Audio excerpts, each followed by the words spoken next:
एक छोटे से गांव में एक लड़की रहती थी जिसका नाम किरण था। किरण पढ़ाई में बहुत होशियार थी, लेकिन उसकी किस्मत कुछ खास नहीं थी। बचपन में ही उसके माता पिता का देहांत हो गया और वह अपने दादा दादी के साथ रहने लगी। दादा दादी बूढ़े थे और उनकी कमाई इतनी नहीं थी कि किरण को अच्छे स्कूल में पढ़ा। एक दिन गांव में एक विज्ञान प्रदर्शनी लगी। किरण उस प्रदर्शनी में गई और वहां पर उसने कई तरह के मॉडल देखे। उसे लगा कि विज्ञान एक बहुत ही अद्भुत चीज है और वह भी इसी क्षेत्र में आगे बढ़ना चाहती है। लेकिन किरण को पता था कि उसके लिए रास्ता आसान नहीं है। गरीबी और अच्छी शिक्षा ना मिल पाना ये दो बड़ी बाधाएं थीं।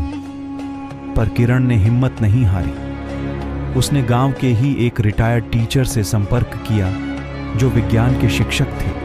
वह रिटायर्ड टीचर किरण की लगन देखकर बहुत प्रभावित हुए। उन्होंने किरण को निःशुल्क पढ़ाने की जिम्मेदारी ले ली। किरण रोज स्कूल के बाद उस शिक्षक के पास जाती और उनसे विज्ञान की गहन चीजें सीखती।